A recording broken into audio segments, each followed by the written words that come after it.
I'd like to call this April the 6th Board of Commissioners meeting to order and ask Commissioner Williford for the invocation and pledge allegiance. Karen McGee is going to give our invocation tonight. Reverend Karen McGee is an elder in the AME, African Methodist Episcopal Church, for the last 7 years. She has served as preacher, teacher, worship leader, and Christian education director. For the last 3 years, she has served the Timothy Darling Presbyterian Church in Oxford, preaching a couple Sundays a month since the retirement of Dr. Okamande, Reverend O as he's known.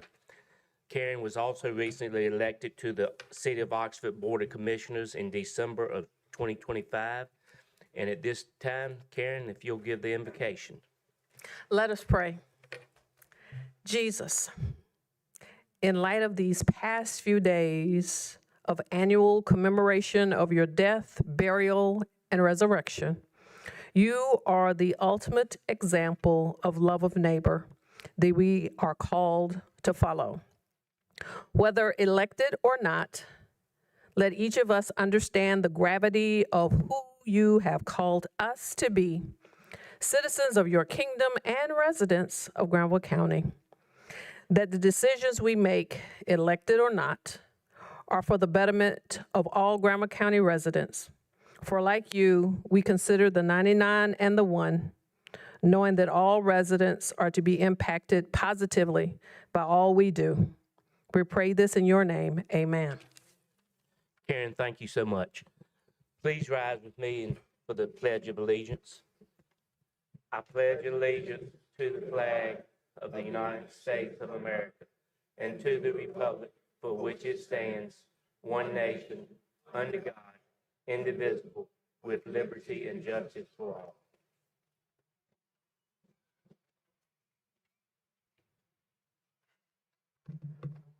We'd like to thank Commissioner Williford and Commissioner McGee for the prayer. Thank you.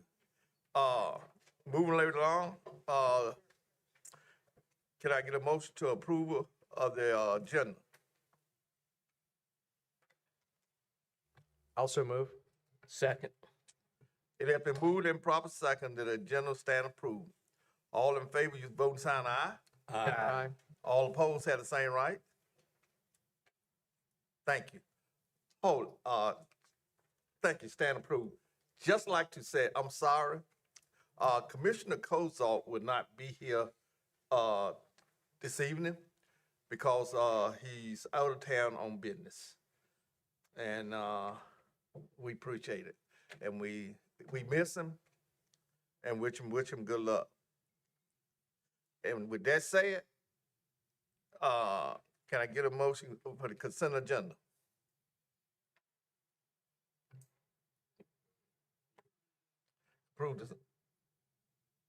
To approve the consent agenda.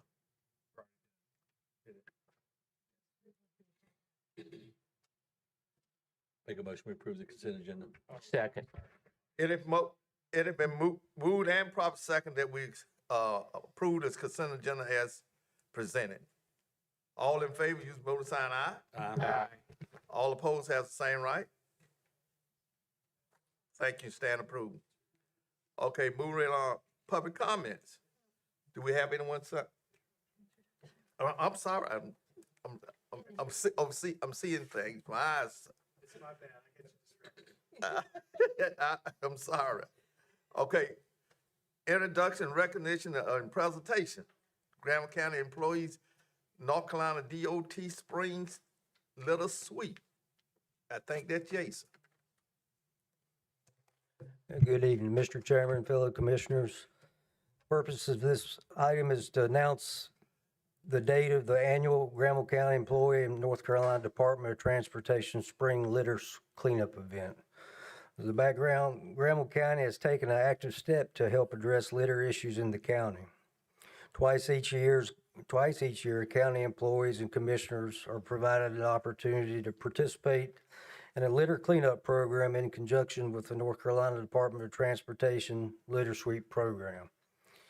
The NCDOT-sponsored Spring 2026 Litter Sweep begins April 11th and concludes April the 25th. I am requesting Granville County employee volunteers to help clean a section of roads within the county. The 2026 litter pickup will be the culmination of the Spring Employee Spirit Week and is scheduled for Friday, April 24th, 2026. So I'm happy to take any questions that you may have. Anyone have any questions for Jason? It's probably the 20th plus year we've done this, 2 times a year. A lot of the different county departments come together, some commissioners as well. It's a good time. So also have a lot of other volunteers working across the county during this time cleaning up the roads. Have you been getting a lot of volunteers? Yeah, we have a lot of volunteer folks with the Adopt a Highway and a lot without Adopt a Highways. Mr. Chair, if I may, I'd just like to say thank you to Jason. Thank you to everyone that volunteers to do this. And we appreciate all that you do in coordinating this and everyone that helps you put it together. Thank you. Anyone else have any question or comment to Jason? Jason, I'd like to thank you for what you do, and like you said, Commissioner Gooch said, for coordinating and putting it all together. And I appreciate it. I enjoy, it may be like work, but I enjoy walking the miles, picking up trash and stuff off the road. Mr. Chair, Jason, thank you for your help on the litter program that we have going now. And thank you for what you do on that as well. And today we went out to Granville Academy, and one of the trash cans that the students had painted up, and I'll pass some photographs over to you, and got pizza and stuff like that. So we need to get with, I need to get with you and Drew and make sure the schools have a means of vouchering that back to that budget line. Yeah, those kids from all the schools did a really good job on those trash cans. Thank you. All right. Thank you. Thank you, Jason. Proclamation honoring Granville County 911 telecommunication. With Stacy, would you meet me? Down?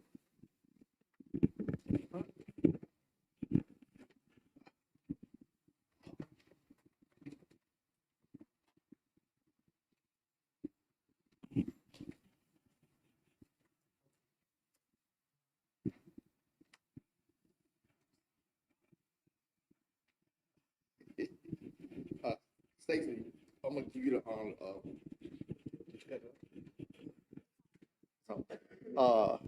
Calling the rest of your staff down front. Okay, well, we don't normally get to put a face with a name, so I'm going to have everybody come up. This is Haley Smythe. We've got Paige Ellington, Brittany Boyd, Gladys Quintanilla, George Sanchez, Dewey Floyd, and Christopher Owens.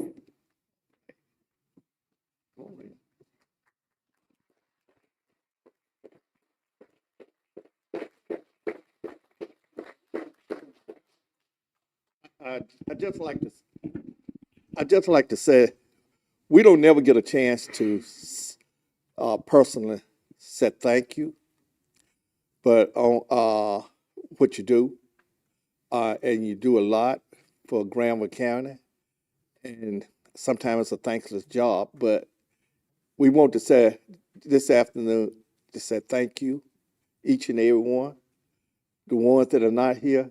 Tell them on behalf of the Board of County Commissioners, we said thank you from the bottom of our hearts. Thank you. And just like to give you this proclamation honoring Granville County 911 telecommunicators for National Public Safety Telecommunication Week, April the 12th through the 18th, 2026. Whereas emergency can all occur at any time, requiring immediate response for law enforcement, fire, emergency medical service, and whereas 911, the telecommunication service, as a critical first point of contacting or obtaining essential information, providing life-saving instruction, and ensuring swift dispatch for first responders. And whereas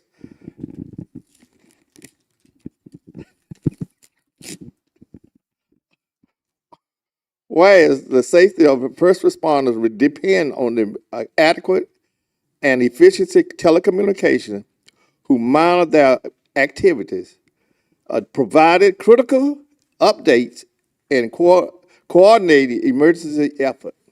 And whereas the dedication telecommunication of Granville County emergency communication demonstrate professionalism, composing under pressure, and commitment to public safety, and often working long hours, nights, weekends, and holidays. Whereas these unseen heroes contribute significantly to the protection of life, achievement of criminals, and suspension of fire, and threaten a patient in need. And whereas National Public Safety Telecommunication Week, April the 12th through the 18th, 2026, recognize the invaluable service of 911 professionalism and their vital role in emergency response. Now, therefore, the Granville County Board of Commissioners does hereby proclaim April the 12th through the 18th of 2026 as National Public Safety Telecommunication Week in Granville County in honor of those men and women who dedicate and professionalism keep our citizens safe. Adopted the 6th day of April 2026. Thank you, thank you, thank you.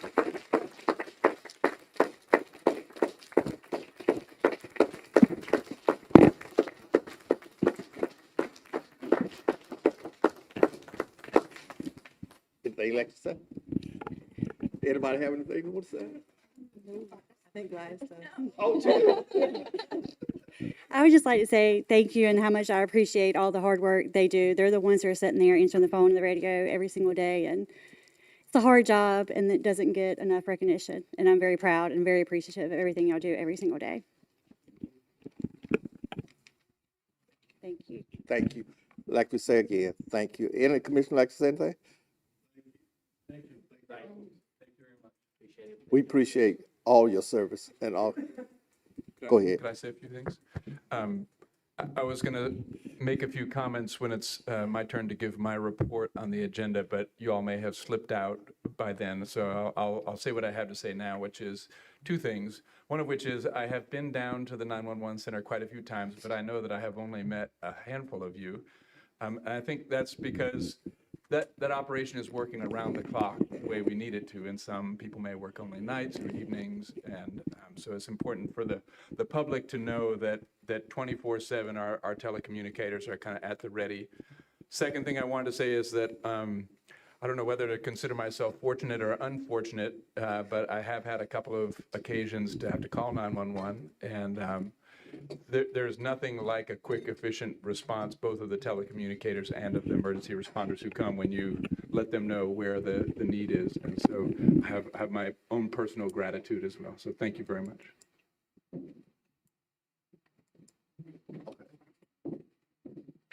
Thank you again.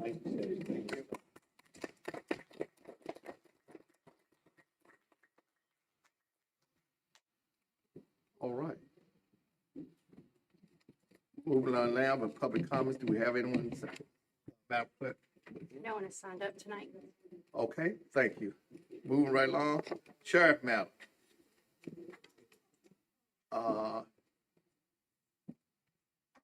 Introduction of approach of care program.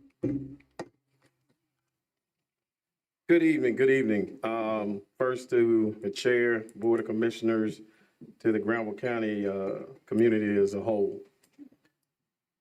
We have first given honor to God for the author and finisher of who he is. After Passover and Easter, we have to always pay homage to who we are. So I came before you tonight to initiate a new program that we are, it's a PowerPoint tool. Oh, Lord. So they didn't brief me on that one. So I'm coming before you. I don't do the PowerPoints. I'm gonna just tell you what this is about. Some time ago, I started having concerns over some young people I saw that had intellectual disabilities and autism. And because this is Autism Awareness Month, we began a program, an initiative, probably 3 or 4 months ago. Ms. Hogan Alexander, some people in the community, Ms. Dorothy, Donna Webster, Stacy Hicks. We sat together to figure out a program, how we could better serve a program at-risk population, a vulnerable population. So we decided to do some homework. So Dare County, Johnston County, and those are the only 2 counties that we kind of found in the state of North Carolina that have a specific needs addressment or assessment for autism, intellectual disabilities, individuals in those populations, that vulnerable population. So we called California, we called other states to get some information. We had our interns working on this project, and today we're ready to move forward to introduce this to you. So what it is, we are looking at how we deal with individuals with sensory needs, autistic, deaf, and other vulnerable populations. So with Ms. Stacy Hicks' assistance and with our team, we came together to say, this is how we can approach people. So with this program, anytime that we have an interaction or we have a traffic stop, we will be able to identify who needs our help and how we approach them differently. How does that work? So it's a voluntary registration to our community. We will send information out to the community saying, hey, if you're a child or you're a caregiver of a child or adult, because we just met with a young man who's 41 years old, he's deaf and he's autistic. How do we address this population? How do we approach them when we stop them or engage with them? So it's a voluntary program to where we will get the information that's going to be protected in our system, just like your driver's license, your personal information through NCIC or DCI. We will also then provide that information to our 911 communication. So I'm going to use you, Rob, if that's okay. So if we stop Rob, then Rob, your information, once we run your information, it will populate into our CAD system. And that will tell us, hey, this person in this car may have a sensory need that we need to approach them differently. We need to put a jacket on, take our shiny badges off, put a coat on to make sure your weapon is not exposed. Or if we go to a house and there's somebody at that house, because the badge stickers, you ought to show them that. So the stickers will be on the vehicle, affixed to their vehicles. Yes, that will be affixed to vehicles and homes. So we will be able to identify the people that we need to approach in a specific way. We will look at how we kind of bring situations down, even to the point we found out today that kids that are autistic or sensory needs love bubbles. It may sound crazy, but those are the things we need to enter into these homes and with people to make stress levels go down. Because when you enter that situation with an individual who may have a cognitive impairment, we have to understand how we need to deal with them. Not hands-on with somebody, but how you deal with them. What are those triggers, those sensory needs that we need to approach? So if we stop Rob, we go to your house and you're part of our program, then we know how to approach you. So the parents and the caregivers will give us the information. We will keep that in our system. Once we call 911 or we dispatch the radio call and we stop somebody, then they will tell us blue envelope. Is that Stacey? Yes. So they will say blue envelope. And what will happen is in our system, it will populate into RMS. When we pull the information up in our terminals, then we have a drop-down box that tells us the sensory needs of the person that possibly in that vehicle or stays at that house. So we are already ahead of the game when we go to situations to better serve our communities, to make our communities safer, and to make sure these outcomes turn out in a better situation. So that's what we're bringing to the table. We've talked to OPD, we're talking to Creedmoor, we're talking to the other municipalities. This is what we're doing. We want you to be a part of it because we're not in this alone. It don't stop at the county line. It don't stop at your districts. So we want everybody involved. So same thing we're doing with other initiatives. This is just another initiative to protect our community. So Sheriff, these will be attached to the vehicles and to the homes? Yes. Is that the way this will work? So Yes, sir. one of your officers approaches a vehicle, this should be somewhere on the back of the front windshield? We're trying to go in the back rear window, Okay, right behind that back left corner as you're looking at the car. okay. Or on the back bumper. And then at the homes, we want someone fixing to a window. So we have a registration form that comes out, and a registration form will tell us where they're gonna put it so we will know. And we're trying to stay uniform with it, so the placement is in the same place everywhere, and we're suggesting to them how that works. Because now we have a child over in Antioch, he is 6'4", about 320. So we have to deal with him. We know that we deal with him using rocket ships or NASA. Anything involving NASA or rocket ships or stuff like that, we know when we show up, don't turn the lights on, bring it down, and we deal with them. So those are the things we're learning, and we learned some more today about bubbles. So we're talking to people that are in this community, and hey, how does this work? We need to develop this program around your child, your loved one, and that's how we're doing it. It's nothing that we thought of. We looked at Johnston County, we looked at Dare County, and like I said, we're only 3 in the state. So we're just trying to do something a little different to help our people. Now, this will be tracked by 911 as far as what the success rate of it? The data will be yes. Okay, so as you approach a call, that will be, 911 will track it, what happens, how it worked, good, bad, whatever. Correct.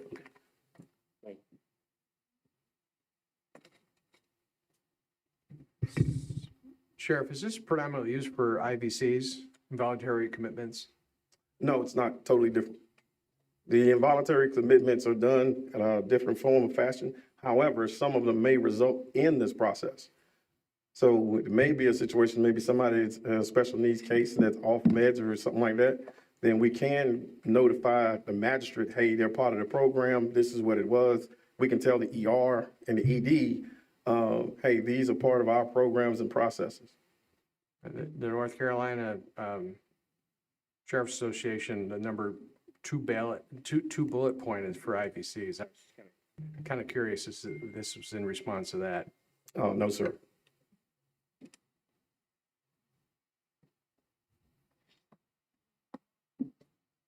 Any other questions? Thank you. Thank you, Sheriff. Thank you for putting this together and working on it, and even if it only saves one person, it's worth it.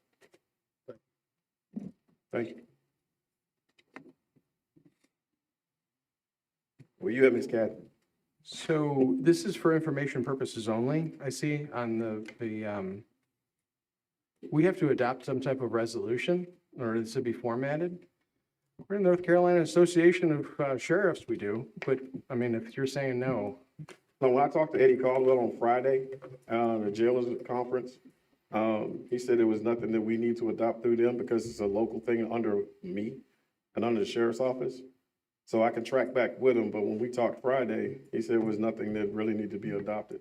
If you'll Just check another in, initiative. if you'll check into General Statute 122C 261E, Gotcha. and General Statute 122C 281E, there's some additional requirements required for that type of thing. So just kind of curious as to where we're headed with this. All right. Not to query you on things, but I think it's an awesome program. And I think that not only does it need to be rolled out to the Sheriff's Department, but also our other first responders. Yes, sir. Predominantly 911 and, excuse me, the ambulance service, because there's quite a few different protocols that are involved. And if you're going to start a program, I think it would be good to have interagency cooperation. Well, we're actually having a training on the 14th that should have been pushed out to all first responders at the sheriff's office. So that's part of that training for us to go through and work through those conversations. So like I said, it's not a siloed thing. It's for us to do it collective. So I think Chief Buster and them will make sure that we're all in this together. Because again, we save one, we save a generation. Right. And again, and not to question your ability, but the transporting respondents for 24 hours, hold facilities and all kinds of other things, there's a lot more involved and other than just FYI.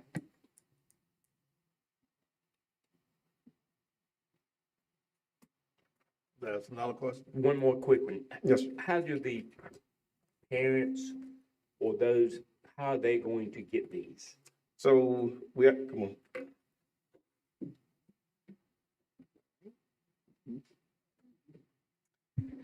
Good afternoon, I'm Shantae Alexander. So as of now, we have a digital registration form. And again, the program is completely voluntary. The parents or the caregiver can go to the link and fill out the registration form. We also have hard copies, which the first draft have been given to you, have been provided. So the parents sign up or the caregivers sign up. We have so far just only promoted on social media, but after our training and our interagency connections and community meetings and just getting word of mouth, because as you probably realize, that's a specialized population. The caregivers are usually pretty connected with one another because they offer support and resources to one another. So that's how we plan on getting the word out and doing our social media blast and press release as well. And it's the voluntary free registration form. Thank you. And hopefully word of mouth. Word of mouth is- If the program is successful, it'll pass through with word of mouth. Yes, and I also will be the point for the program, and I will be keeping very accurate records, as well as the number of participants, the number of interactions, and working with 911, of course, to make sure that we keep record and account for everything. So all they have to do is come by the sheriff office. No, they, They're gonna have one. I'm talking the one that is not, well, there's a lot of people that Don't be on Facebook. don't right, be on- yeah, that we have don't- forms. that don't be on Facebook, but they heard by word of mouth. Yeah, that they can come pick up they an can come to a the sheriff's registration. office and ask for this. Yep, they can come through to the sheriff's office and pick up a form, the hard copy that you guys have in your packet. If it's through an agency, the agency can complete the digital form for us as well. And we'll keep records and, Will there be required to have doctors show Nope. that this person? Okay. nope, just, the caregiver says, this is the issue. This is, how we can best help or describe what their sensory needs are. On the registration form, it has they're sensitive to light, sound, flashes, whatever, and it's no documentation from a doctor or anything needed. We didn't want to cross that line with HIPAA. And what we did find is that the North Carolina Autism Association and Briar Creek, we got a meeting set with them. The foundation we found today that came and talked to us, they're gonna partner with us. And the thing is, this is a small population, they all talk together. They're all working together to make sure that these things, and nobody's kind of trying to work the system. Because of Medicaid, Medicare issues, we started, again, learning through this process, how they're not being able to be taken care of and some of the sensory needs or those things that's for them specifically. So again, as we move this process, we want people to join this effort. We want law enforcement, first responders. We want churches to be involved, because the more we can touch people and reach people, the better off this thing will work. Mr. Chair, if I could just say Go ahead. one thing. Sheriff, I think one thing that we need to be careful about is who has the authority to register people in this program, that we verified that. There are some real privacy concerns here, even though this isn't a HIPAA regulated entity, so far as I know. I think we need to be careful that the people who are registering people have the legal authority to do that, and we verified that. And there may be some other privacy concerns that we ought to talk about before we fully implement it. Sheriff, is this a voluntary thing? Yes, It's not a directive from the sheriff's department that No. the officers do this or Nope. follow these rules or? nope, So it's completely voluntary, correct, and the ones that join in is completely voluntary. correct. So therefore, it's no directive. No, Okay. Thank you.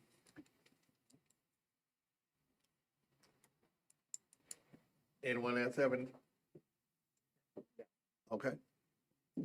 Thank you. So, not to beat up, it would have been good to have this ahead of time.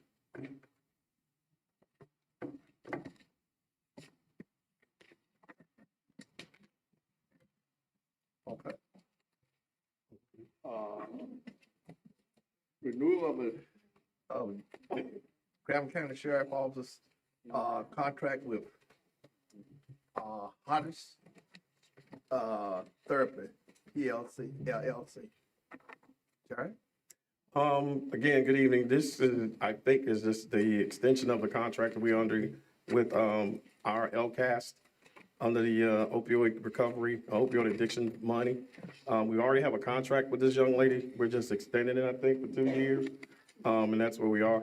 Right now, we've worked with with Kathy and Susan and Jessica. We've got the policies tightened. We have the programming in place.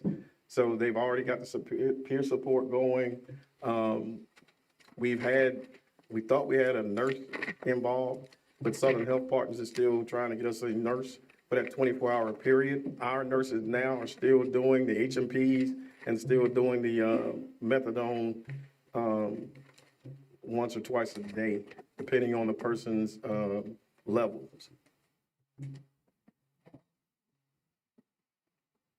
Sheriff, as I understand this, this is one part of a bigger overall program that you've been working on for a couple of years now. Is Yes, that sir. correct? Yep. Does this pass the reimbursement part? And what I'm asking is, the agreement we had in place was that when you put stuff in place, you submit it to the opioid funds, and you got a reimbursement for what you had spent. How does this contract going forward comply with that? It's already been approved. It was just extending it, from my understanding. Correct. Kathy Hazlett, opioid settlement facilitator. So the budget for the sheriff's program was approved, but this contract, and that was until June 30th, 2027. But the contract for Jessica Sharon, Heartistry, was only a one-year contract. So we just need to extend her contract until June 30th, 2027. But it's already in the budget. The budget's been approved. We just need her contract to be extended. So are the funds reimbursed or are they paid in advance? No, it's all in a reimbursement. So even extending the contract, at the end of the contract is when the funds will be reimbursed, is that correct?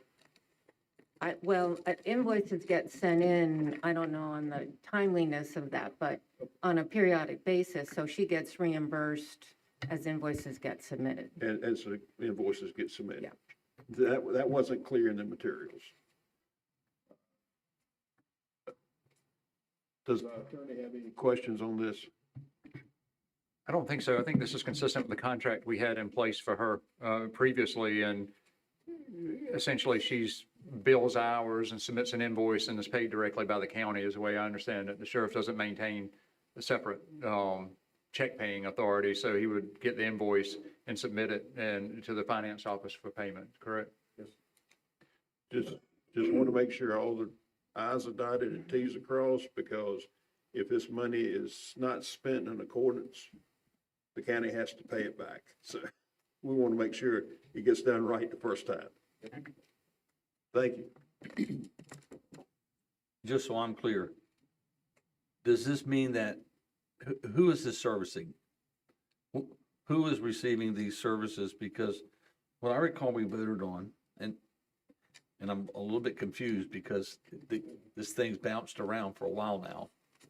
What I'm confused about is that we voted on a program that would provide substance to assist the person that when they come into the jail and they could receive this treatment during their time in the jail. And then at some point afterwards, there'd be follow-up programs that would follow on to that. Is this for people that are already in the program, or is this for people that have never been on the program? Well, it's actually both. So the jail has continued to provide MOUD, medication for opioid disorder, for those that had started on MOUD prior to their arrest. So their treatment goes uninterrupted. What we are waiting for is this MOUD nurse to be hired by Southern Health Partners so we can do the induction program for those that have been assessed to have an opioid use disorder but have not started treatment, so that we can provide them with treatment. So it's not just the medication part, it's also the counseling part. So how does this contract roll into that? How are they related? Well, so Heartistry Therapy, Jessica Sharon is the program coordinator. So she's overseeing the entire program for the opioid settlement program for inside the jail. So she is working with peer support. She'll be working with very closely with the MOUD nurse once that person is hired. She is already an employee of Advanced Recovery, so they have that connection as well. So what's it gonna take to make the whole thing come together? We need to get Southern Health Partners to hire the MOUD nurse, and there is an excellent candidate that is waiting to hear back from Southern Health Partners to be But this interviewed. is what we originally voted on, is my point. Was all of that. So, yeah, so the contract. Well, I just want to be clear, I'm not argumentative at all. But we're not doing the whole program. We're trying. But no, I mean, that's what I want to hear. I want to hear what exactly are we doing, and what did we agree to do, and what we're not doing. So we can't do the induction program until that MOUD nurse is hired. We've been spending a lot of time focusing on making sure, working with Southern Health Partners to get the policies and procedures down, right? We've been doing some training inside with staff, doing surveys of staff. So there have been things going on, and Jessica has run a simulation of how this would work with Dr. Susan Auger as well, so that they are aware of any kinks that might need to be worked out. So we are awaiting the So interview. when do we think that will occur? They just, we met with the nurse last week. We met with two. One was a former medical examiner, who is now one of the candidates. And we met with another nurse that works at Granville Medical Center in the emergency department, because it's a part-time job. Then she kind of came over and talked to us. So again, the only thing because we're taking care of the training, education component, we're taking care of the group sessions, we've taken care of everything except having this nurse. And until we get the nurse, Southern Health Partners is not comfortable with starting the induction process, because then we have to look at, An induction process would be bringing someone that is not on it, Right. that is at the jail, that would like to be on it, so they Right. could come off it. Right. So we're missing a significant component, is what I'm hearing. Right. So, and that's, those individuals that come into the detention facility who have kind of an addiction or something like that, they still get everything except the medication. They still get the counseling, they still get the peer support, we have to take them through a withdrawal process. And if they're not from Granville County, that's a wash either way. So the funding that's been set aside Mm-hmm. is for a 2-year period, if I understand it correct. Am I correct? 3? Yes. Okay, 3-year period. So none of that funding is still available for those items, that induction program is still available Yes, sir. and has not been spent on any other. Has not been spent. Okay. Kathy, I apologize. I thought they have never hired that nurse. I mean, we've been talking about that for months. Well, 2 years, but, so they still, in all of this time, they've never hired their nurse. I guess what I'm getting at is that the opioid settlement was intended for counties to move in a manner in which to help folks as quickly as possible to get things done.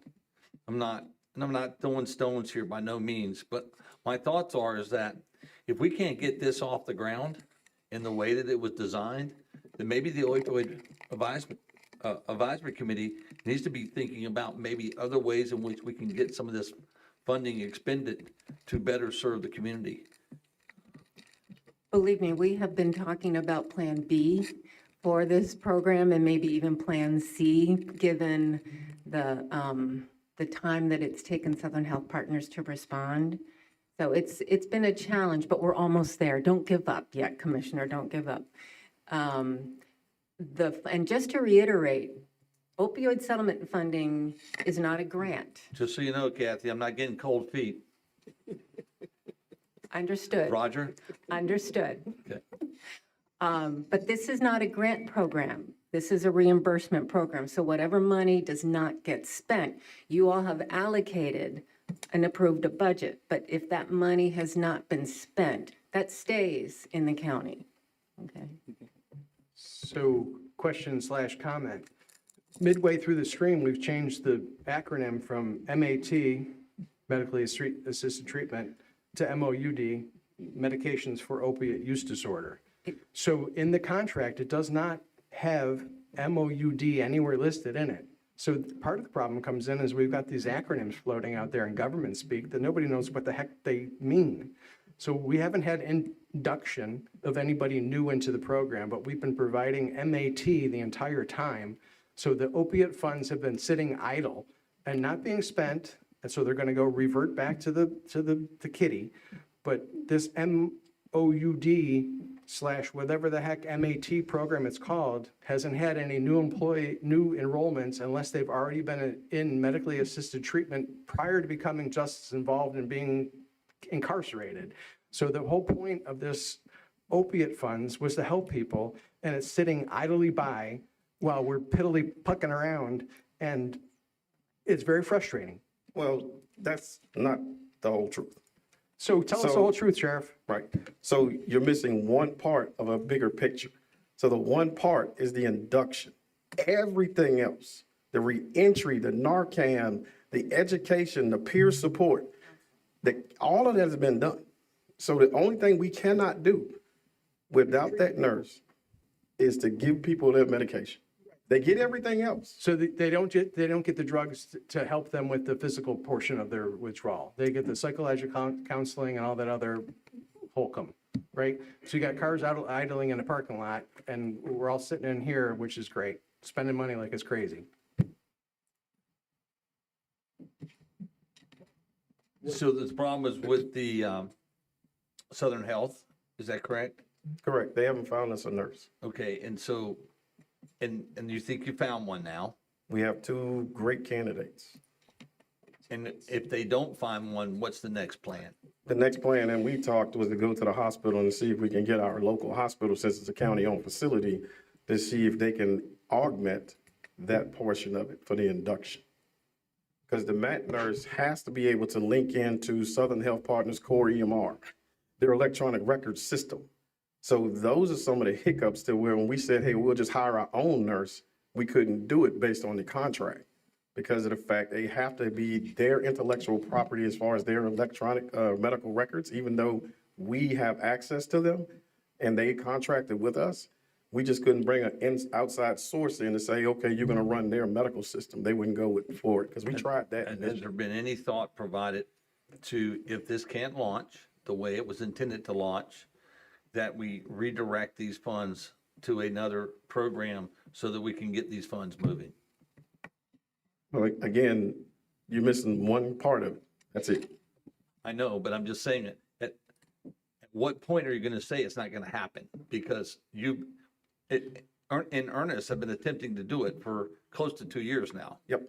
So at some point, you have to say, this is either going to happen or not happen. We need to move those funds to another program that's going to be getting help to the folks that need it. Right. And I would agree with you. But I will say, if you take away those funds, then you're taking away everything else, correct? Or are you talking about the portion just for the nurse? I'm talking about the portion for the nurse. I mean, Right. if you're not able to do the. So that money is not being spent either the- way. right, Out of right, the right. 6.8 million that the county got for the opioid settlement funding, I think there's only been 2 or 3 agencies that have requested money through that funding at all. But what I'm right? saying is if you can't get the induction process complete, Mm-hmm. I hope the opioid board will come back and you all will work together and find an alternative recommendation so that we can begin to hit the mark Right. where we can hit it. Yes, I'm with you. I have an easier question. Sheriff will comment, Kathy. What's the reason that Southern Health gives for not having the nurse hired? So as like any other profession, the pay scale and the hours was the issue, right? So when we first went into it, we were thinking a 24-hour process. So the way the process should work, we have to see people within 72 hours of them coming into the jail. So medical has to screen them within 72 hours. The HMP, the health and medical screening, has to be done within 72 hours. So that nurse would have to see them within 72 hours. So that's when we were thinking, okay, we'll have a 3-day-a-week nurse. So it may be that we may have to go back to you with the board and say, hey, we just need to hire another full-time nurse. But we didn't think it was fiscally responsible to hire another full-time nurse because you were not going to get the hours to equal 40. So we didn't want to waste money. We were being fiscally responsible, saying, okay, let's set up a process. Somebody gets arrested on Friday, brought into the jail that has some addiction process. That means they got to get seen by Monday. So we were in that window of the 72 hours. So those are the things that we initially thought. But then when we try to hire a nurse and we talk about the pay, then it's like, okay, it's a different one. So we're trying to find somebody that's almost a full-time nurse at another facility that's close. But one of the people that's coming is not. So we're trying to find a full-time nurse that wants to do a part-time position at the facility that's local. And we've had 2 great candidates right now. And I understand your frustration. This is kind of out of y'all's hands.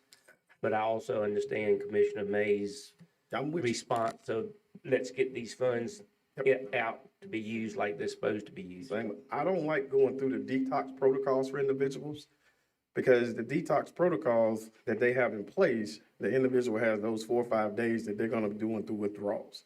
So yeah, we do the comfort meds and those type of things, the hydrations, all of those things, and put them in observation cells to monitor and watch, and the blood pressure checks and everything else that's kind of in that process of detoxing. So we do that on certain individuals, just like we do with people who divert from the program now. We detox them. So it's a situation to where we have to work with what we have for now till we get what we need to make the complete whole picture work. And I think we're there. And we shouldn't, I'm sorry. Sure. One other question. You mentioned the detox program. Yes. And that you can't do all of it because you don't have a nurse. How many times a month do you have need for this? Which part? All of it? All There's a of lot. it, any of it? No, we The doing, detox program. How many times a month? do we detox somebody? I would say a month. Because they go and come so much, we may have maybe 5 or 6. We have to, 5 or 6. And then again, there are protocols in place, right? So if you come in and you take a urinalysis and then you have barbiturates in your system and other things, you have to be then say, okay, you may be a part of that process, or you could be induction wise, but then we have to screen you out because you have other things in your systems. So benzos and those types of things. So again, we need to have that nurse in place to make sure that we are tracking the right way. And I think the detox, we may do 5 every couple of weeks or so. But those, again, you'll see them come right back because they'll bond out.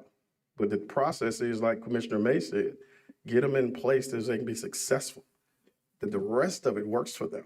So just like people that don't live in our county who have this same addiction problem, we have to detox them. So they get detox, but they get the rest of the program. So it's just it would be better if we had that nurse in place from a whole standpoint.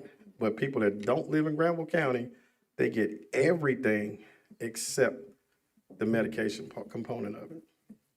One last question I got for you, Sheriff and Ms. Haslett. Have you talked to the advisory board about adjusting the pay so that you could reasonably move this forward so that we don't continue to deal with what seems to be a navigatable impediment. Well, when the budget was revised, there was 60,000 for a line item that went to Southern Health Partners personnel. And so it was assumed that that 60,000 would be used for the individual that would become the MAT or MOUD nurse. I don't know what portion Southern Health Partners takes of that, but that is what is in the budget. The Southern Health Partners posting for this position was incredibly disappointing. They listed it as an LPN position, which really requires an RN level certification, education. They had absolutely no description of an innovative program, what it is that we were trying to do. It couldn't have been more bland, unfortunately. They had the wrong days listed. We specifically said we need someone from Monday, Wednesday, Friday, and they did not have that. So it's been a little frustrating, but we're getting there. We're making progress. We are making progress. We do have 2 excellent candidates that I am really hopeful that will come through.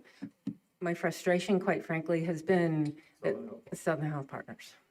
You know, we had we spent a lot of time on the contract, getting that done. If you recall, that took an exorbitant amount of time.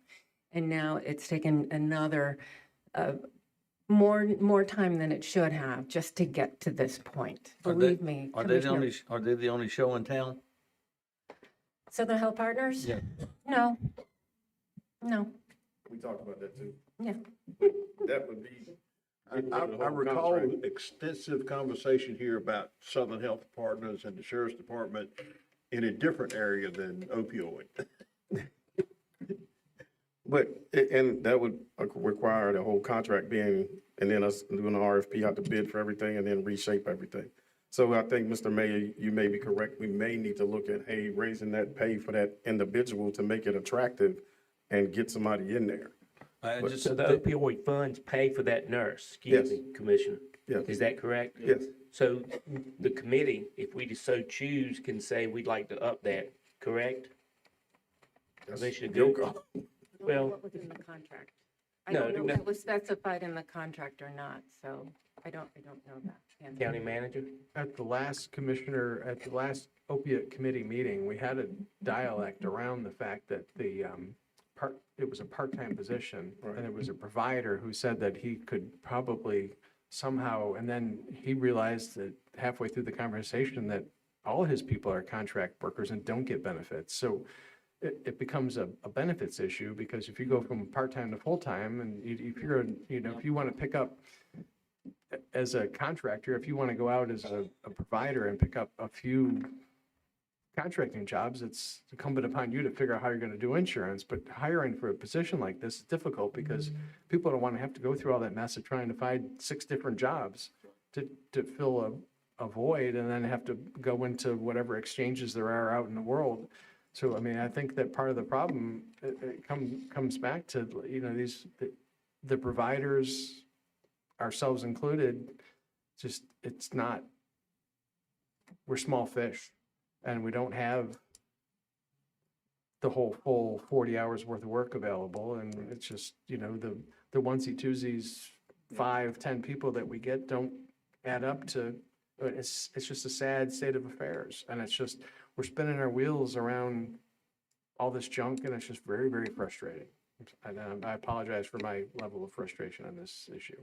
So what I'm hoping you'll do is, this commissioner hopes what you'll do, let me speak for myself, is that you'll try to get one of these others, and if that doesn't work out, that you'll work closely with the Opioid Advisory Committee to see what the alternatives are, so we can begin to get these funds where they most are badly needed. Thank you.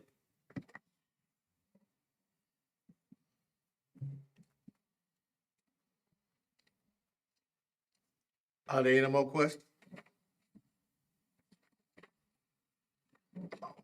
Okay. the sheriff recommend approval of the contract service agreement with Heartistry Therapy, PLLC, to perform a role of program coordinator for the sheriff office MAT program. Agreement will be continued through June the 30th, 2027. Y'all heard the sheriff recommendation. With the pleasure of the board. Mr. Chairman, I'll make a motion that we approve the renewal through June 30th, 2027 for the Heartistry Therapy PLLC. I'll second the motion. It has been moved and properly second that we accept the recommendation coming from the sheriff. All in favor, use voting sign aye. All opposed have the same. Question on that motion? Okay, What's the start date of the contract?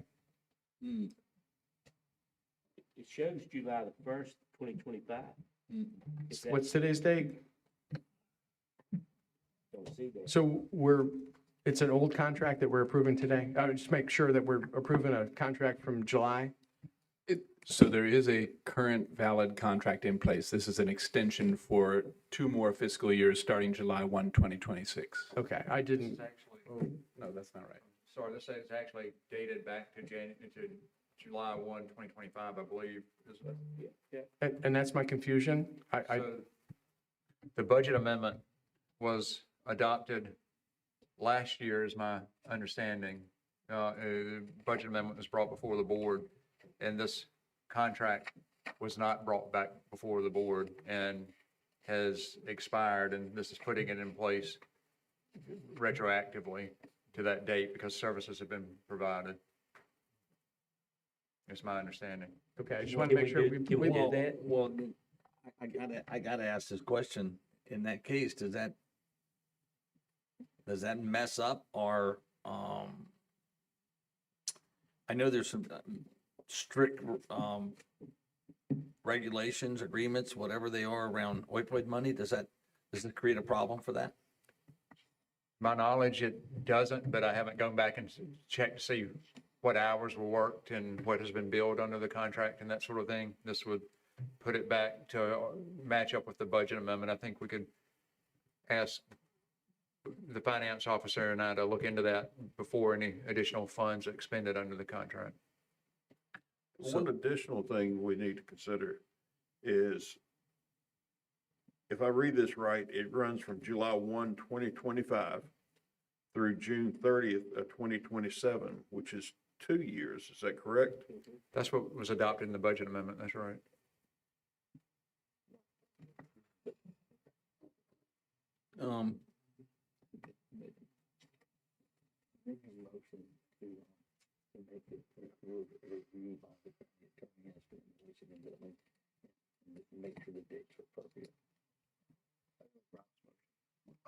any more questions on the motion?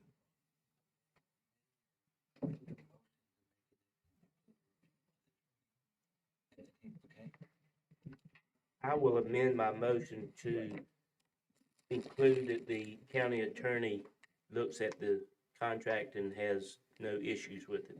Is that all right?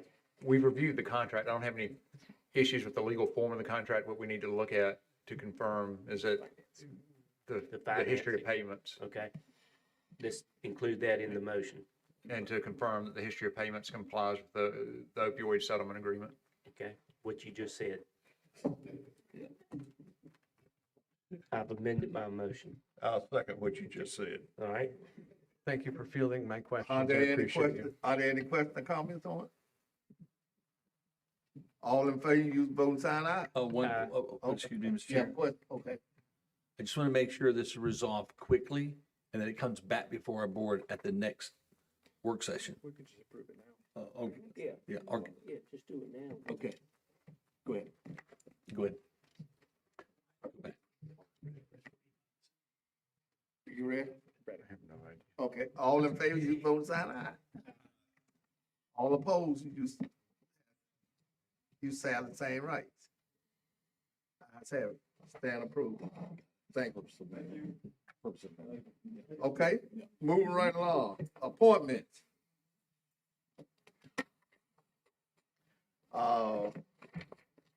Veterans Affairs Committee. To make appointment and reappointment for Veteran Affairs Committee. Okay, the seat of District 1, 2, 6, District 6 are vacancy. And one at-large seat is vacant. Mr. Chair, I'd like to make a motion to appoint Giovanni Ford. I'd like to make a motion to appoint Giovanni Ford to the at-large seat. Second. It has been, are there any questions or comments?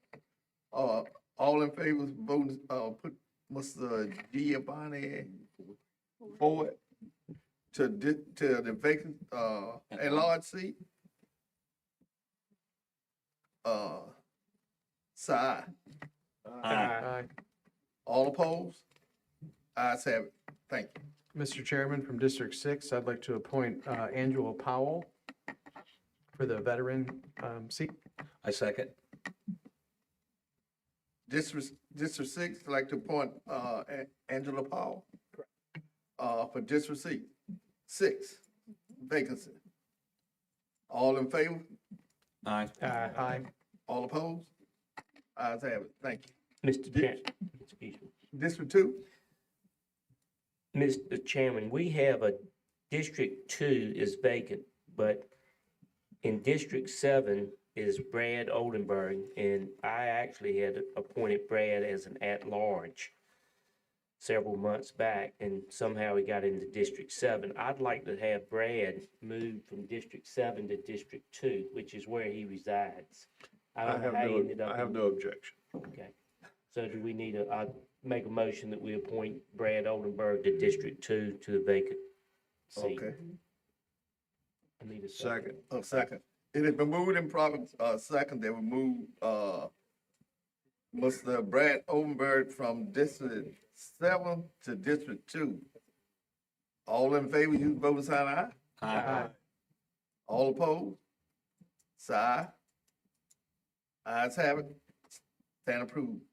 Now we have vacancy for District 7. I guess you want to hold that. Please hold it. Okay. I would like to hold District 1 seat too. AJ has a replacement in your district. So we'll hold District 1 and District 7 for that vacancy. Okay? That'll be all right, Commissioner, May. Yes, sir. Thank you. It'll be all right for that, For what? if we hold District 7 and District 1. Yes, and I know that the VSO will be working with the commissioners to, he's been trying to help commissioners find veterans within their districts. No, I didn't want nobody, didn't have, when they meet, didn't have a, We're not holding up anybody, no, sir. okay, all right. Thank you. Mr. Chairman, just for a point, as a member of both VFW Post 10777 and of Moses Cash 161, the Moses S. Cash 161 and Creedmoor representative is vacant because that's the meeting night that the Veteran Service Affairs meets. And then your redundant membership from the Butner-Creedmoor end of the county for the VFW is exactly the same as your American Legion folks. And there's only so many worker bees in the hive. And that's why you've got two vacancies from two organizations, VFW and American Legion, in the southern end of the county that are both vacant because it conflicts with their Their meeting normally. nights. Yes. Well, you know what? We need to fix that. Said, y'all need to work. So on that, we need to fix that. So that's probably gone on a while, and I think they tried to entire work with time, them. I well- think they tried to work with them and but I think we go back at it again. Okay. So, Work on, Yep. we let you work on that, okay? I just didn't want this board to think that the southern end's slacking. No. No slackers there. Okay. All right. County managers. Thank you, Mr. Chair. I just have one brief item tonight. We've already recognized the telecommunicators for their service to the county, but April is National County Government Month, according to NACO, our national association. So I want to also just take a minute to recognize the other 26 departments and all the employees who come to work every day doing different things for the county government and for the citizens of Granville County. So appreciate their dedication to the work that gets done here in county government. That's all I have this evening. Thank you, Mr. Chair. Okay. Jim, Attorney Turner report. Thank you, Mr. Chair. You'll see in the agenda packet our draft letter in opposition to Franklin County's request for reallocation of the raw proposed water supply storage reallocation for Carr Lake Regional Water System. As you all know, Franklin County has requested its own allocation of the raw water supply from Carr Lake. This board has taken the position consistently that that action should be part of a regional effort through the Carr Lake Regional Water System that would hopefully see an expansion of that system to allow participation from other jurisdictions and would have all the water allocation needs serving this region handled on a regionalized basis. The letter drafted in the agenda packet, I believe, supports that position. I'm happy to take any comments you have on the letter or answer any questions you have. Anyone have any commissioner have any questions? I just want to know where we're going to apply for our 50 million. We'll probably get it done by the end of next week, not this week. So not necessarily a question, sort of a question. So Franklin County obviously is in it for themselves. One dog, one bone. And they're shirking on the responsibilities from Triangle North with the consortium between the 4 counties that are involved with that, with Granville, Franklin, Vance, and Warren. I believe they're shirking on their responsibilities from the VGCC, Vance Granville Community College, even though Franklin has a community college located within their boundary. They don't have the moniker to say that there's it's not VGCFW, however that works. Warren County has one as well, and VGCC. It doesn't have a moniker on that. But from my understanding is Franklin County's not paying their bills. And that obviously by the fact that they're not wanting to be a regional player on the waterfront, they're not wanting to be a regional player on the economic development front. They're not wanting to be a regional player on the community college front. When do we, like, as a county, kind of buck up and say, hey, Franklin County folks, let's pay the piper? Just question/statement. Is that looking for a response from me? If you want. I think those are issues that can be dealt with certainly through the Carter Regional Economic Development Corporation and this board with respect to Vance Granville. This particular issue, I think you all have been abundantly clear that you believe that water is a very important asset to this region, that there should be increased participation and discussions around the allocation of water and having multiple jurisdictions able and willing to both bring financial assets and political assets to bear for the benefit of regional water. And I think that's been made in the past abundantly clear to Franklin County. And if you have any other message you'd like for us to deliver on that front, we'll be happy to take it back to. I don't know if the media ever follows our meetings, but I just want to make sure if something's caught, that it's that I'm really kind of PO'd about the fact that Franklin County is not a regional partner and they want to just kind of go lone wolf and the heck with the rest of us. But that's all I have, Mr. Chairman. I fully engaged in this letter, and I know that all but probably 2 of this board went to the event that was held in Warren County for the Army Corps of Engineers, and it was interesting. Some of the members of the audience were actually there from Oxford as well. But it's one of those I fully support, and I think that's a greatly worded letter, and I appreciate the attorney for putting it together. I'd just like to say, I know I attend that meeting, and it seemed like Franklin County is saying all for me and none for the rest. Y'all get y'all what you want. We just want this amount. And Jim, we appreciate the letter. I do appreciate the letter, Griffin, for representing us. That's my opinion on it. Appreciate you writing the letter for, speaking on behalf of us and stepping up for us because it's very, very important that we pull together And, for a region. and I would add, Mr. Chair, that not only just a letter, but also the work that will need to be done in the future from a legal and other perspectives to make sure that Granville County is appropriately represented in what will be a regional effort to make sure that we sit on two water sources. Won't get any of it. Just the county. Just think of that. So we use one for sewage, but it's time that some opportunity came back to Granville County, and so I think the board is fully behind the attorney on how to pursue that, and from the public perspective to know that it's not simply going to be a few letters. It's going to be some weight behind it, which means that will actually be some revenue. Again, that will have to be utilized to fight the efforts to regionalize this. Do we need a motion for that? It would be helpful, I think, to have if the I board may- vote in favor of the letter. Yeah, if I may make a comment here before we proceed. This is highly important to the city of Oxford because they are a member of the Carr Lake Regional water system.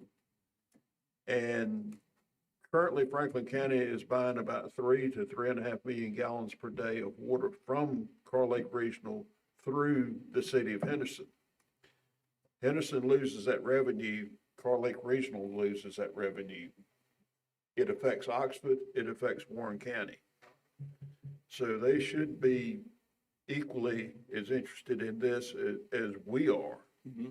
And they should be equally opposed to this as we are because that loss of revenue will devastate Carr Lake Regional. And that's all. Do we need a motion? Please. While I'm here, I'll go ahead and make the motion to approve the letter by the county attorney. I'll second it. Okay. A unanimous second. Hey, we got 2 seconds on that. So, all in favor, use voting sign aye. Aye. All opposed, have the same right. Ayes have it. Thank you. Thank you, Jim. Thank you. Anything else? I have a matter for attorney-client privilege, but nothing further at this time. All right. Presentation by commissioners. Commissioner Griffin. Thank you, Mr. Chairman. Just a couple of things. I attended 2 functions in the month of March for the library. One of our good partners in the community, Pizza Hut, made a glow-in-depth donation of $10,000 to our county library. And I just wanted to publicly thank Pizza Hut for doing that. In these desperate economic times when businesses are finding it harder and harder to make money, Pizza Hut is still a partner with our library and providing library services to our people, citizens in the community. Also went to a small library dedication at Berea Branch Library that's serving the community well. If you haven't been there, go by there, look at that. Those books are free to take out of there if you'd like to have a book. If you'd like to put a book in, take a book out. I also attended Small Farms Week, and I'm proud to say that the attendance at the Small Farms Week this year held in Granville County was really well attended by a lot of people. Just want to thanks again to the Eatons, who were the small farmers of the year in 2025, for hosting part of that out on their farm and allowing tours to go on there. It was really a wonderful thing. The last thing is I want to recognize Mr. Raymond Allen, who was the head of the GAP over there, looked after the GAP for our county. He retired this past month, and I just wanted to tell him thank you from our board, and I appreciate all the hard work, and I hope he enjoys retirement. That's all I have, Mr. Chairman. Thank you. Okay. We skip Commissioner Kozol. Commissioner May. Hey, thank you, Commissioner Jay.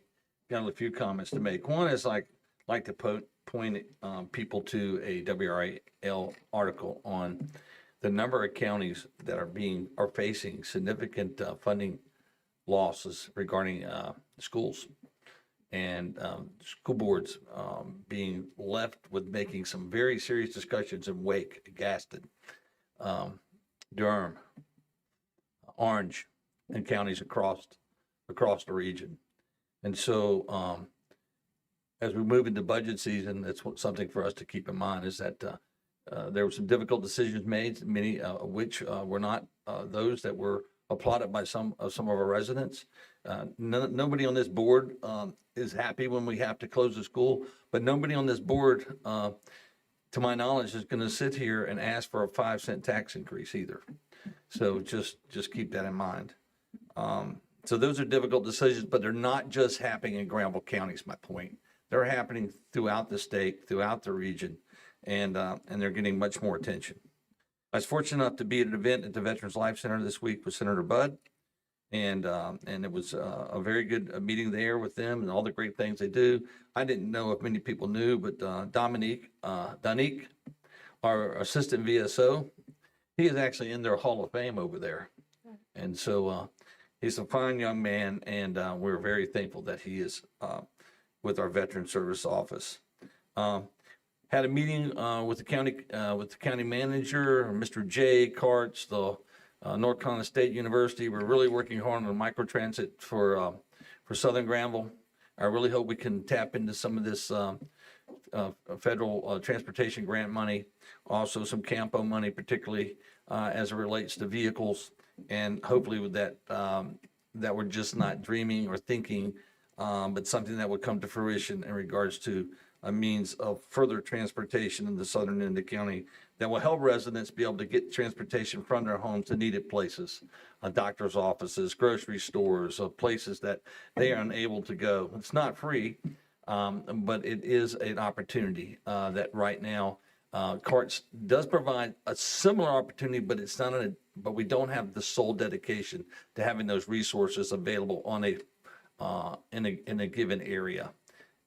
On a specific time and things of that nature. So this is very great opportunity, and I hope that it'll work out.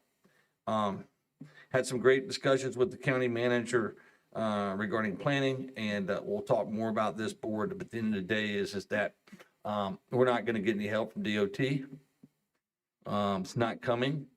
And so we have got to work really hard in ensuring that we're providing the bandwidth and the resources and the needs to our planning department. And so I hope to have more discussion with you all on that. But at the end of the day is we have got to get in front of this and stay in front of it and keep working hard in that area. And the litter program is moving right along. We hope to have a website up pretty soon to go along with some signs that will point to the website and give people things to do. In regards to litter for a countywide program, it's been something in the making now for a little bit, probably over almost a year now, but it's made great progress. The Granville County Public Schools have been great partners with this. I'm very thankful for what they're doing in that regard.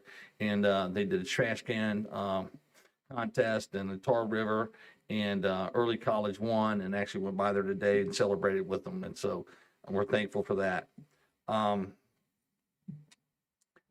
While I was there, I met with the Principal Rolak, and I want to tell you, you'd be amazed at the Early College there. Amazing what they're doing there, and I actually got to meet with one of the teachers who's a former surgeon. And then I got to meet with a young lady who was all set to go and become a civil engineer. And no joke, I mean, she's ready. She didn't like ease into North Carolina State. She knocked the door open. There were more opportunities. And so I'm really proud of what our school's doing. I'm really excited about April 24th when we're going to dedicate something this board's been working on for close to 3 years, and soon to be working on another project at Oxford Webb High School. And that is the Viking Den. And that is the new sports complex that was completely renovated and equipped.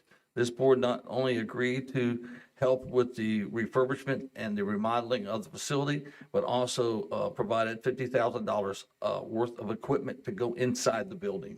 And that's incredible. And so we're very happy for what we're going to be doing there, and we will be doing similar things at Oxford Webb. Want to note one more thing too when we talk about when we get to the budget and education. We know we had a tier changed, and because of that tier change, there was a $1.7 million revenue loss to our school system. So keep that in mind. So the revenue gets less, the students' numbers are dropping, and they're dropping for a number of reasons. And so we need to get behind our schools and do the best we can to help benefit our public school system. I had one more thing here I didn't want to miss. And commissioners, there's one thing I would like to cover with you. In our fire commission bylaws, we have civilian representatives from the north, one from the north, one from the middle, and one from the south. We have been trying to find someone from the south, which is District 5, 6, and 7 for a few months now. We have a citizen that is willing to serve on the board, but it's not from those districts. I'm going to ask this board to give some thought to us maybe rewriting some of that bylaws so that we can make it a situation where we have the ability to be flexible enough to put people on the board that are willing to serve. Unfortunately, and I'm going to advertise right now, anyone that's a resident of the unincorporated area of the county and Districts 5, 6, or 7 that has no affiliation with a volunteer fire department or emergency services, please contact me, russ.may@granvillecounty.org. We need your services on the fire commission. Or reach out to the clerk, Jessica Todd. We need your help. We're looking for a civilian, someone that could come in and make the taxing decisions as a resident of the unincorporated area, and basically be with our business minds on the board, not a subject matter expert in fire or rescue or anything like that. So we're advertising for that, and I'm also asking the board to give some thought to, because we can't get run into this. We need a functional fire commission with 7 members, and we might need to think about how we might be a little more flexible. That's all. Thank you. Okay. Commissioner Karan. I'm gonna go global on y'all. Happy Dingus Day. And it's spelled D-Y-N-G-U-S. So it marks the end of Lent. And I personally, thank the Lord and Jesus, my personal Savior, for bringing us out of the season. But with joy and spring and fertility, I wish you all a happy Dingus Day. So Easter Monday. So we've had a lot going on the last couple of weeks. I know Commissioner Griffin mentioned Raymond Allen, and I'm glad that our Parks and Recreation person has done a good job of grooming his successor and CJ. And I know that some of the other department heads have started to engage this process of grooming their successor. And I'm glad to see that at least one or two other departments for sure has gone that route. But I hope that some of y'all were able to get out and enjoy some Easter egg hunts. I know in STEM we had a fantastic, a couple of 200 and some odd kids come out to the STEM Rotary Club Easter egg hunt. I know in Berea, Commissioner Griffin also mentioned the little library dedication. But the little town of Berea, or not even town, the hamlet, I guess is what they would call it, or village, has produced some pretty amazing folks. They've got a road marker out there, but some famous authors. And, obviously this little library was dedicated to a woman whom served Granville County, pretty heartily, and was a a contributor to the local newspaper and wrote some pretty fantastic columns about life in the Berea community. So it's really neat to see the history involved in that kind of thing. But getting back to some comments I made earlier about Franklin County and Carr Lake, we've got 3 rivers that run through Granville. The Roanoke at the top, the Tar in the middle, and the Noose in the bottom. And just for a little kind of context, the Carr Lake lake was set up in the 50s to do flood control and hydro, and 3% of their water source is used for drinking water. So Franklin County is asking for basically double that, so it would make it 6%. But just kind of a point to bring home to our community in the southern end of Granville County, Falls Lake was set up predominantly initially as flood control and recreation. Water conveyance was tertiary, but currently the city of Raleigh holds 100%. It's 100% of any excess water for flood control for drinking water. And that is solely so that they can have cheap water for their residents. And we are bearing the brunt. The Falls Lake rules that came in place in the 2008 timeframe and restricted our development and restricted the amount of nitrogen and phosphorus that we could put in the lake. If you took out all the homes and completely reforested the entire southern Granville region, Falls Lake would actually be in worse shape from a Granville County perspective than it is currently. A lot of that urban runoff that comes out of Durham, especially through Ellerby Creek, is probably one of the predominant reasons why the northern end of Falls Lake is so impaired. But with the current UNERBA, and Jim thinks about this in his sleep, with the stage 2 strategies coming in force and the unwillingness for the State Department of Environmental Quality to bend on any of those rules that they've put down on paper that don't actually work in real life and science. We're coming to a point in this region we probably need to go after Scott's lawn fertilizer, because probably that's, the homeowners in the southern end and Durham are probably contributing greatly to the nitrogen and phosphorus loading to the lake. I mean, it's just kind of blows your mind when you think about some of the rules that we're under with the impervious soil restrictions being capped and the amount of development that you can do. And if you were in a municipality, you can pave almost a half-acre lot, but if you're in the county, you can't, because you trigger all these rules and impervious soil restrictions and disturbed soil restrictions, which is even a weirder kind of thing to get your head around. Impervious is easy to understand. If you put a roof over something, the water sheds off of it. Or if you cover it in blacktop, or you put down gravel, which gravel is impervious, even though a little bit of water sinks through it. The fact that you can do certain things in a municipality and you get into these urban or rural areas in Granville County, which most of us serve, is a rural county, and the trigger mechanism for disturbed soils is just off the chain. But I think that it's imperative that we as commissioners keep an eye on what our state DEQ and DWR, Division of Water Resources, Department of Environmental Quality and Department of Water Quality are doing to the citizens of this region. I mean, we have a water tax. What is it actually called? I'm sorry, I'm just stormwater fee. Sorry, I blanked on it for a second there, but I mean, it's unfathomable when you look at the amount of people that drink out of Falls Lake in the city of Raleigh and the amount of residential folks that we have here. If they would contribute 25 cents each out of their water bill, it would relate to hundreds of dollars for each of us.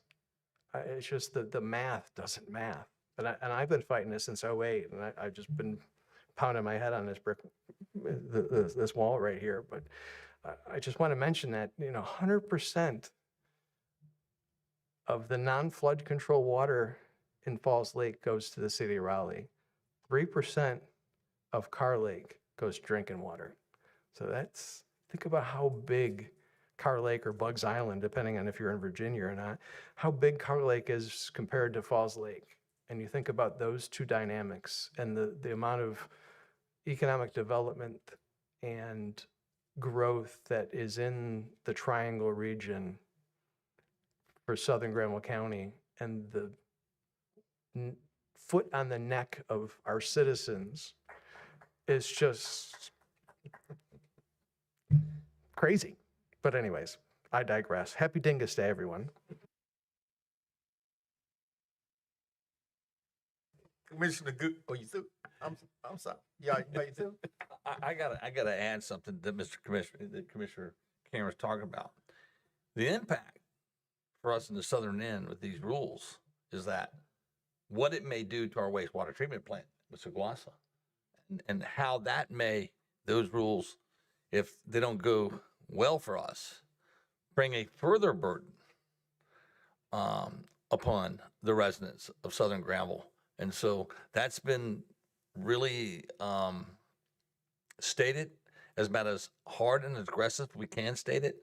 But Mr. Wren has his hands full working with that group, and hopefully we can get some resolve there. But that's a real concern. Mr. Gooch, you can finish.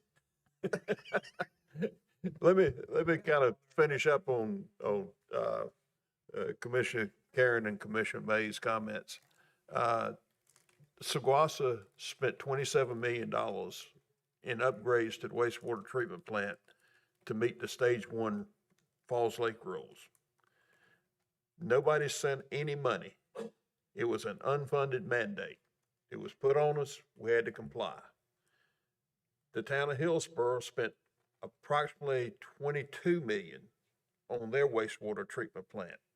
Same scenario. No money came from Raleigh or the state or anybody to help us. Durham threw in a few extra projects, but they spent $150 million on their wastewater treatment plant to comply with Falls Lake rules. So you look at the money that was spent by these 3 different towns just to comply so that Raleigh can have access to cheap water. And it's mind-boggling what the hoops they've made, the state has made everyone jump through just for the city of Raleigh. Now, I'll get off my soapbox here for a minute and get on another soapbox and take us in an entirely different direction. I just want to make everybody aware that the month of April is Alcohol Awareness Month. This is a national public health campaign that runs throughout April each year. It was established by the National Council on Alcoholism and Drug Dependence to educate the American public about alcohol use disorder, a chronic relapsing condition that affects millions of people regardless of age, background, or socioeconomic status. The campaign highlights the warning signs of problematic drinking, promotes evidence-based treatment options, and celebrates the achievements of those in recovery.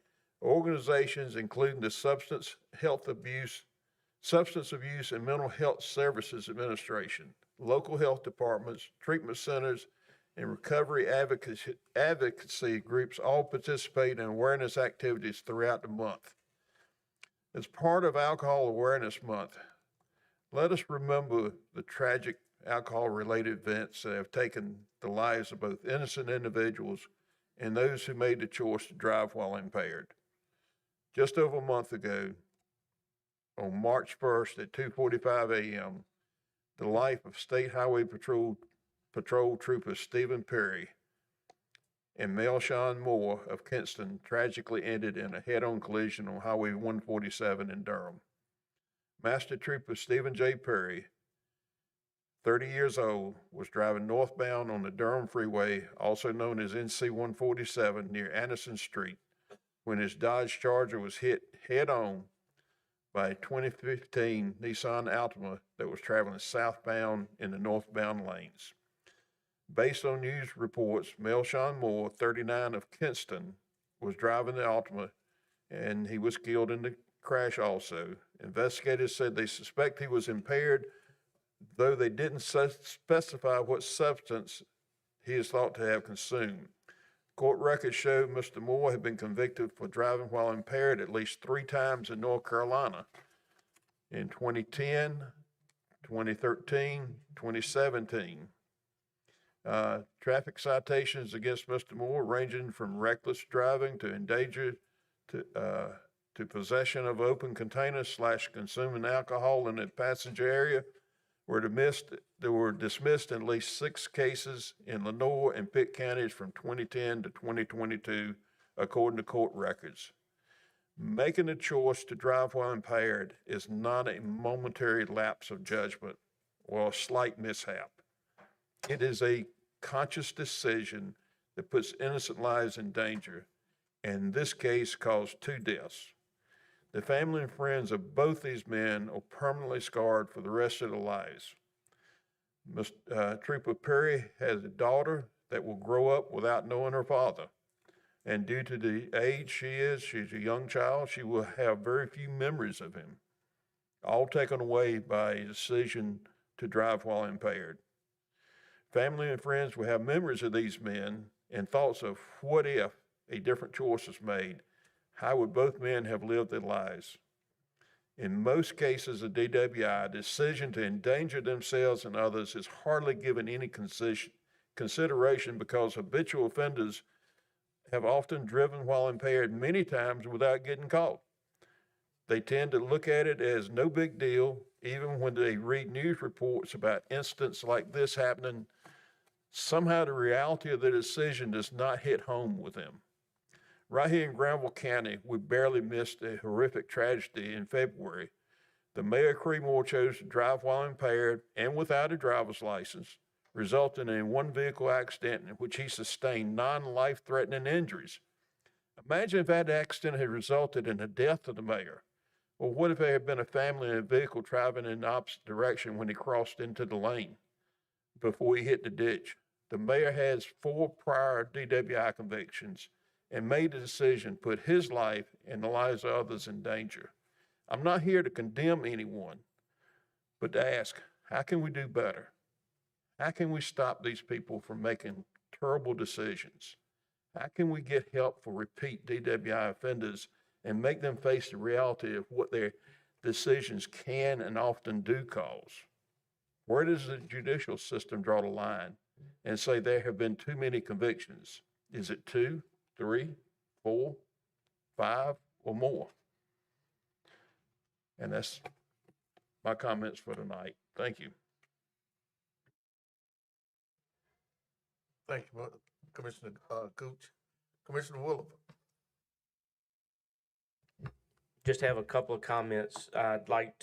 We had a vacancy in District 2 for the Veteran Affairs, and I just want to reach out for those that don't know this. Ronnie Boyd has been in that position for many, many years, and Ronnie's done a fabulous job at the Veteran Affairs. I had spoke to Ronnie one day and asked him if he wanted to be reappointed. He said it was time for him to step aside. So, Ronnie, if you're listening, appreciate everything you've done for that organization and will continue to do. I also attended the luncheon for Raymond Allen. Raymond's done a great job for this county, keeping the gap in tip-top shape. And I'd like to also reach out and thank him for the job he's done and hope he enjoys his retirement. I understand he's going to have a food truck. We attended, we didn't mention this, but it was, I think, 100% attended, maybe missing one. Lieutenant Governor Hunt came to Vance Granville at the southern end, and we had a workforce meeting with the president, the entire board, Granville County Board, plus the Board of Trustees for Vance Granville was there. It was a great turnout. President Demetrius, I believe, was very grateful that we in turn showed up, and I think Lieutenant Governor Hunt was very impressed. That's all I have. I hope everyone had a good Easter and got to spend some time with their family. That's all I have, Mr. Chairman. Thank you, Commissioner Williford. Just like to say, I'm not gonna reiterate all these meetings because I attended most of them what they just said.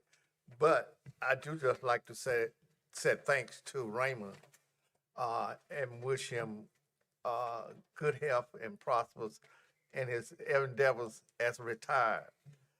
He don't have to get up and punch the clock. He can sleep to 8 o'clock. that is his choice. But we wish him great. Please tell him that we thank him for everything that he have done during the years serving here in Granville County. And also, just like the officer said too, all the staff, please go back and tell county manager, go back and tell the rest of the staff that we appreciate them. And we thank you for the service they have done, they have done in the future, past, and what they're gonna do in the future. Also, wish everybody had a happy Easter. I still can't find those candy Easter eggs. Those candy Easter eggs. I seen the children out there running around finding eggs. I'm still trying to find the little candy Easter eggs. But anyway, I hope everyone had a good Easter. Also, just like to say, I attended the Crime Stopper meeting last Tuesday. It was very sad to me when all the police officers and the sheriff departments started making their report. They found out we had so many in Granville County that these spam calls is targeting our seniors, and they're telling them that I know one lady, they say in Granville County lost $500 to a spam call saying that if she didn't pay the $500 that they was gonna lock her up and all that stuff, and she had to meet court and all that good stuff. And one saying that that you owe so much money, and if you didn't pay this amount of money, if you pay this amount of money, that'll clear up everything. And the elder ones, they send their home, and they don't want to hear all this. And I tell them, please tell your elder ones, please don't answer those spam calls. If you didn't get a letter from the sheriff department or some court system telling you telling you that you need to come to court, you're gonna get fined for this, don't pay it no mind. Please don't answer these phone calls, because the spam out there is spamming and making these calls, just targeting our senior people that sit at home. So, Steve, please tell them and warn them. With that said, we thank you. Move along. Are there any other matters? Mr. Chair, I have actually two other matters. Okay. I would like to respectfully resign from the Opioid Advisory Committee, and I'm stepping down as chair, and I would like to appoint Russ May to replace me as chair. Do I hear a second? Second.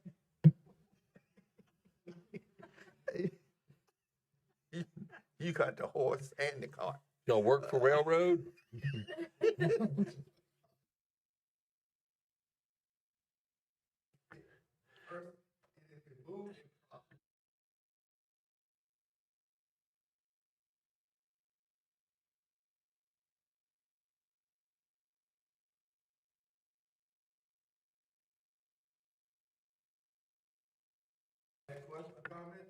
Chair, I was out of line there because Karan is the vice chair, and I'd like to move him to chair and Russ to vice I chair. agree with that move. I'll second that.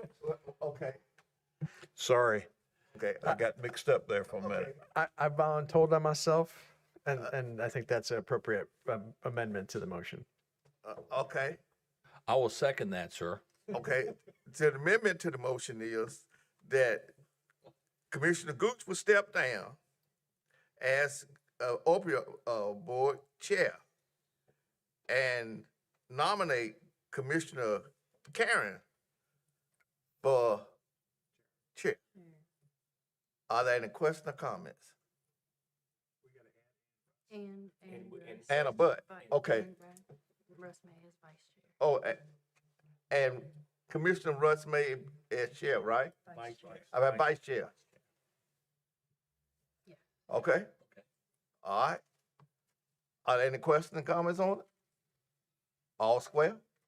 Okay, all in favor, use the vote sign aye. Aye. All opposed have the same right. So ayes have it. Congratulations, Commissioner Karen and Commissioner May for chair and vice chair of the opioid committee. Are there any other, oh, you had another matter. That was both of your matters. Were those both of your matters?